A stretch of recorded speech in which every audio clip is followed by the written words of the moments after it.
The church was silent when the last candle went out.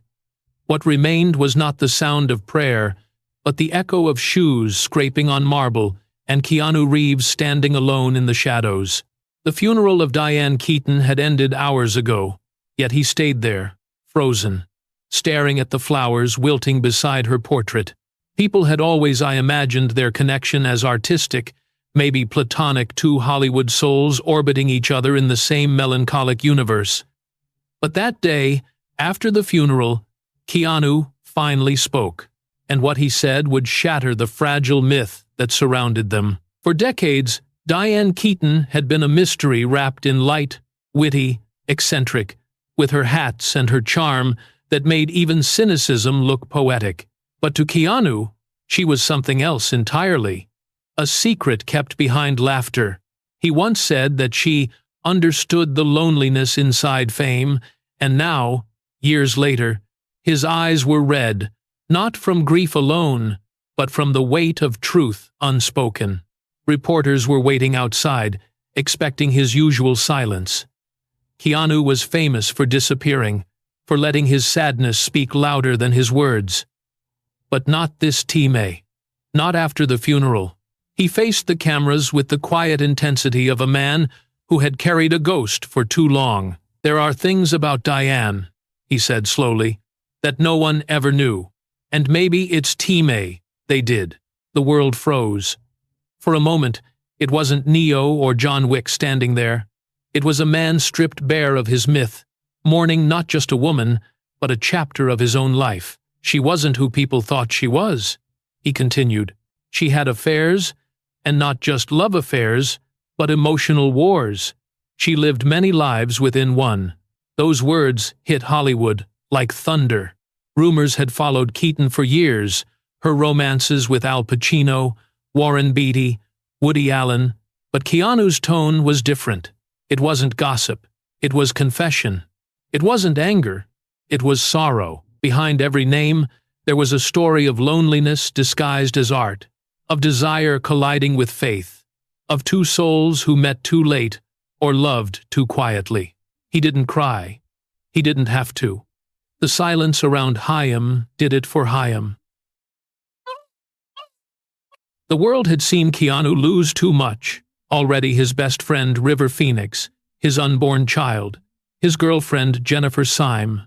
But this grief was older, buried deeper. Diane had been his mentor, his muse, his secret mirror. And now, with her gone, he was left holding the truth, like a wound that would never heal.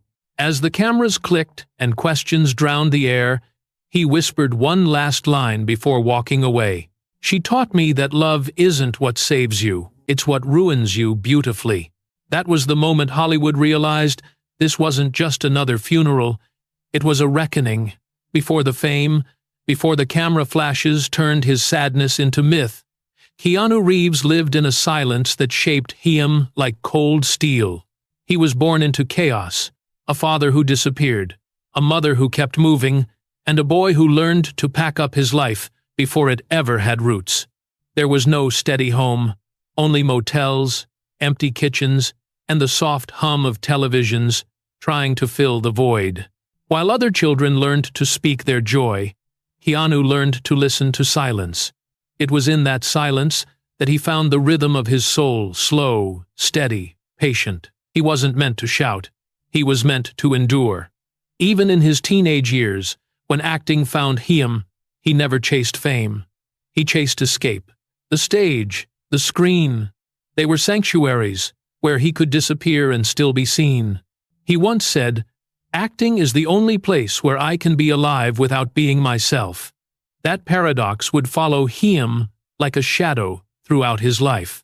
In Hollywood, where noise was currency, Keanu's quietness was misunderstood.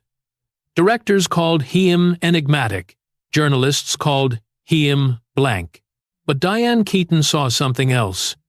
She saw a reflection of her own loneliness, the kind that hides beneath laughter. She met him during a Time when she was no longer the young muse of Woody Allen or the radiant lover of Al Pacino. She was older, wiser, but still searching for something that made her feel raw again. Their friendship began with words unspoken. On set, they didn't need to talk much. A glance, a pause, a sigh. It was enough. Diane once told a friend, "Keanu listens the way most people pray."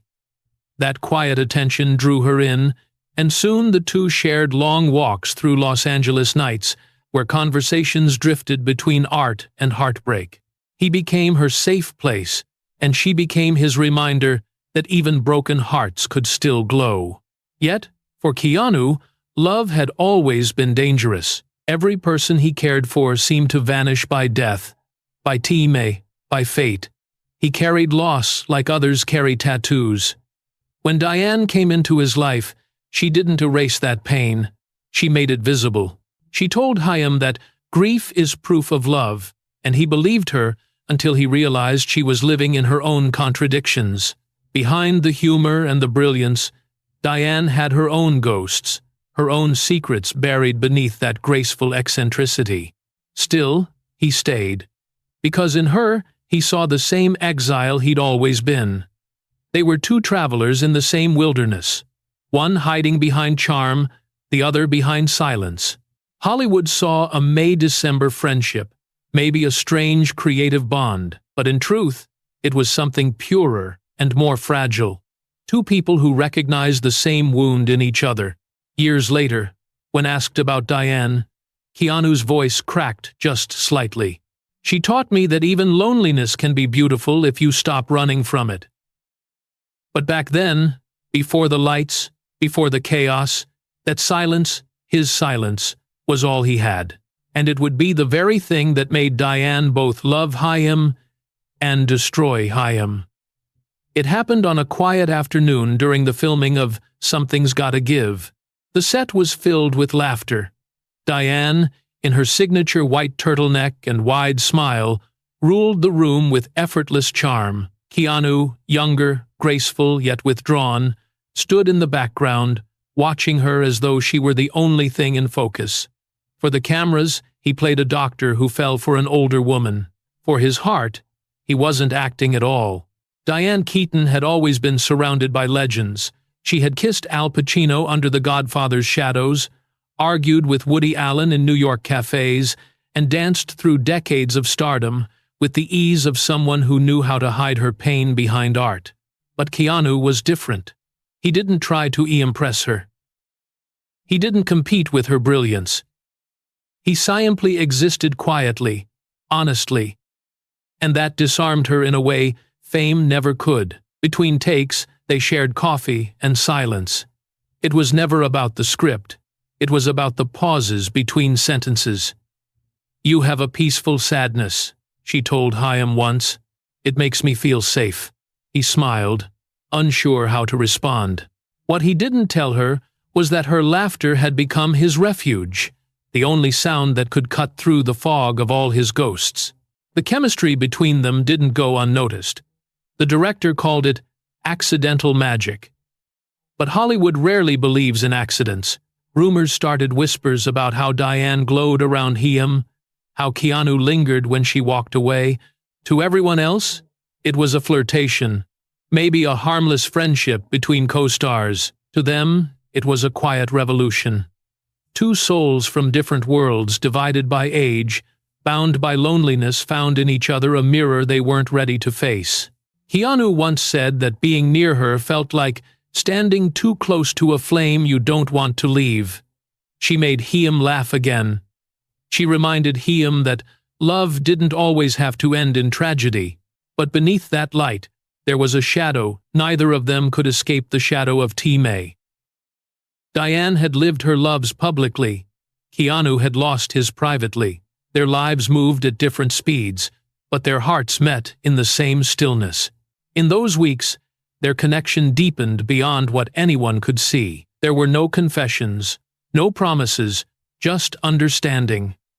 Diane would tease him about his motorcycles. He would listen to her stories about a Hollywood that no longer existed.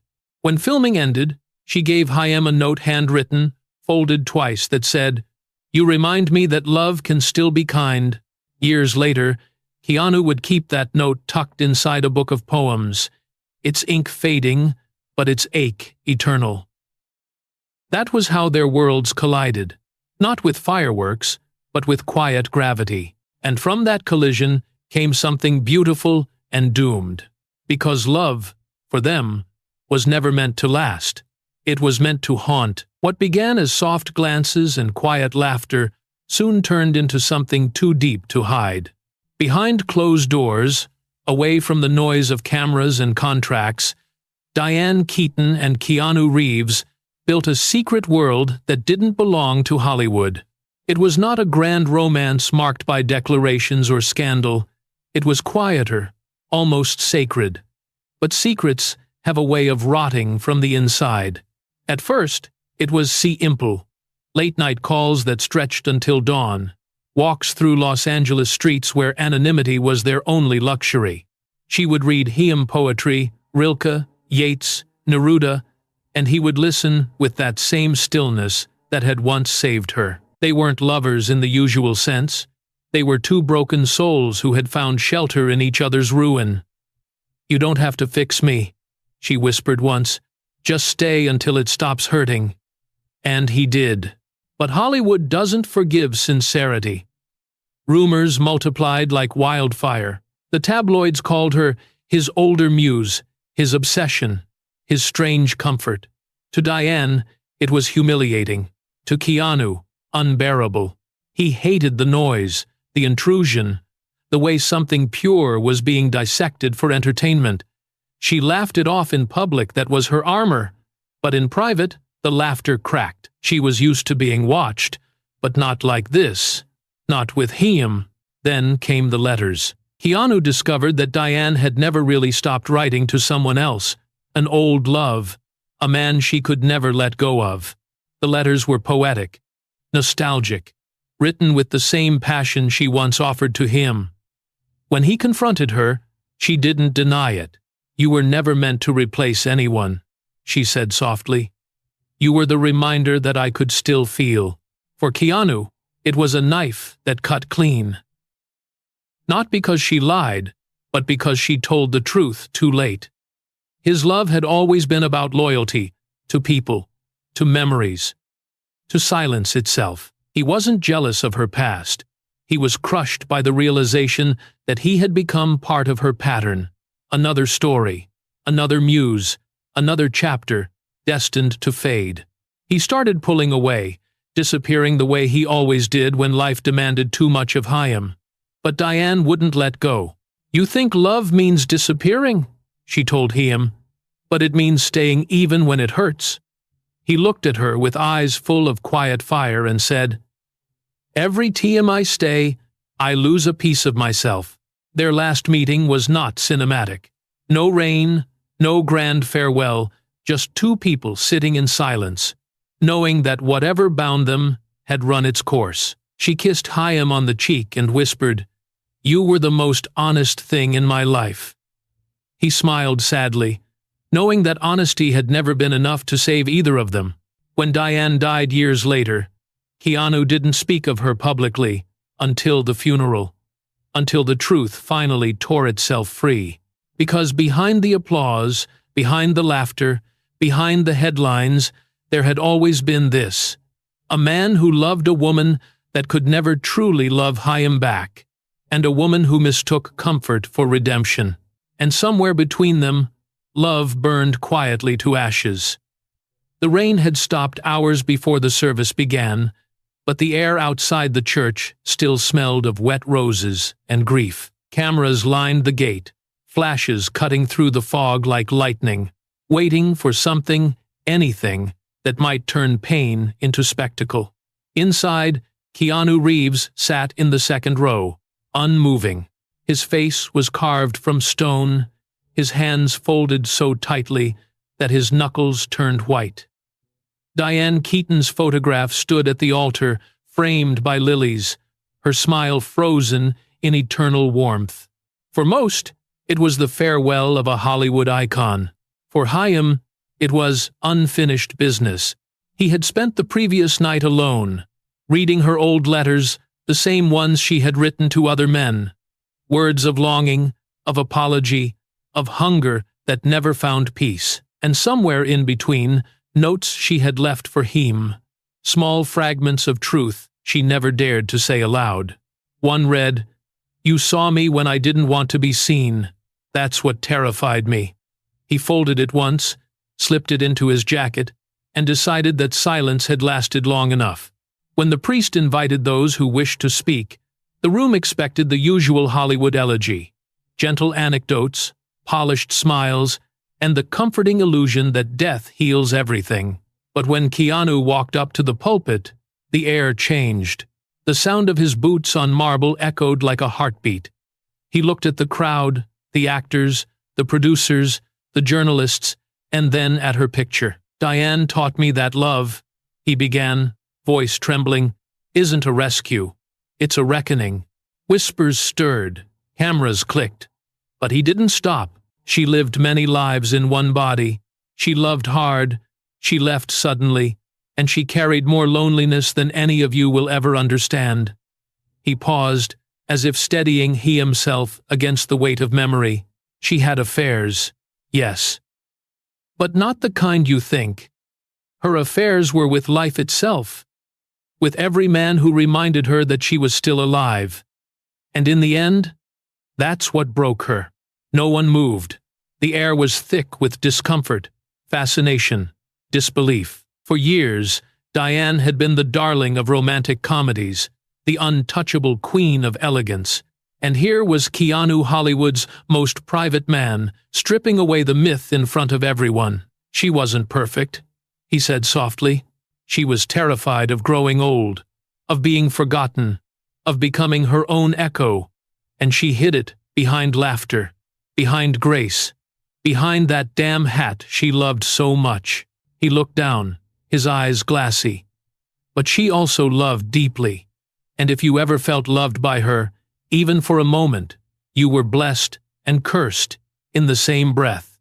He let out a shaky breath. "She taught me that some loves don't end. They just outlive the people who created them." The silence that followed was not respectful, it was stunned.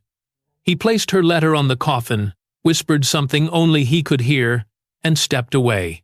Outside, a reporter shouted, "Mr. Reeves, are you saying Diane Keaton hid something from the world?" He turned, looked straight into the camera, and said quietly, "We all do. Some just hide it better." As he walked down the church steps, the crowd parted. The rain began again, soft, persistent, cleansing. Somewhere behind him, the church bells tolled, slow and heavy. And for the first TMA in years, Keanu didn't flinch from the sound, because confession, even when it breaks you, is sometimes the only way to love someone after they're gone. The confession spread through Hollywood like wildfire, faster than grief, louder than mourning. Within hours, every network replayed Keanu's trembling words, dissecting them frame by frame. "She had affairs," they quoted, turning sorrow into headlines. The world wanted scandal, not truth. And once again, Keanu found he himself trapped in the paradox that had followed him all his life. A man who spoke only when silence became unbearable, and who was punished for finally speaking. Publicists called it reckless. Fans called it brave. Former co-stars of Diane defended her legacy, insisting she was a saint of integrity, a woman misunderstood. Others whispered that Keanu's grief had turned into guilt, that perhaps his confession was less about her and more about he himself. But those who knew him, truly knew him, recognized something deeper. It wasn't vengeance. It was absolution. He didn't appear on talk shows. He didn't issue clarifications. He simply vanished. For weeks, he rode his motorcycle through the canyons outside Los Angeles, the wind whipping through his hair, the city shrinking behind him. He stopped in diners where no one recognized him, ate in silence, stared out at the desert until the horizon blurred. Diane's letter never left his jacket pocket. In interviews years later, people would recall how pale he looked in that time, like someone who had burned away his last layer of armor. "When you love someone who hides behind light," he once said to a friend, "you eventually learn to live in the shadows they leave behind." That was Keanu's curse, and maybe his salvation. Hollywood moved on quickly. It always does. A new scandal, a new tragedy, another funeral. Diane's films were re-released. Streaming platforms ran tribute marathons, and younger audiences fell in love with her all over again. The myth rebuilt itself cleaner, softer, sanitized. The truth, as always, was too heavy to trend. But somewhere, between the reels of nostalgia and the gossip columns, Keanu's words lingered like smoke. At night, he still dreamt of her. Not as the glamorous woman the world worshipped, but as the fragile, complicated soul who once read hymn poetry under a lamp that flickered. In those dreams, she would turn to Chaim and smile, whispering, "You finally set me free." And then she would vanish again, leaving Chaim in that familiar silence, the same silence that raised Chaim, shaped Chaim, and now comforted Chaim. When he returned to work months later, people noticed a difference. His performances carried a new gravity, a sorrow that didn't ask for sympathy, but demanded understanding. Critics called it spiritual exhaustion. He called it truth. Every role after that, every stoic hero, every lonely wanderer, was, in some way, an echo of her. There was a quiet evening when a journalist caught up with Chaim at a small screening. She asked, carefully, "Do you regret what you said that day?" Keanu paused, the corner of his mouth twitching into something between a smile and a scar. He repeated, "No, but some truths don't need to be spoken twice." He turned away before she could ask more. The theater lights dimmed, the film began, and for a moment, in the flicker of silver and shadow, he thought he saw her again, hat tilted, eyes glimmering, laughter half hidden behind her hand. He blinked, and she was gone. Maybe that was the point. Some love stories aren't meant to be lived forever. They're meant to haunt you, just long enough to remind you that you're still alive. Years passed, but the echo of that funeral never truly faded. In Hollywood, stories die fast, reputations even faster. Yet this one, the story of Keanu Reeves and Diane Keaton, refused to dissolve. It lingered in the quiet corners of interviews, in the pauses between red carpet questions, in the way his eyes seemed to carry an unspoken name. Every Team A, he smiled for a camera, there was something behind it. The weight of a truth too intimate to belong to anyone else. He never corrected the narratives that spun from his confession. Some painted him as a grieving romantic, others as a man haunted by guilt. He let them talk. Diane had always said, "Let them write their stories.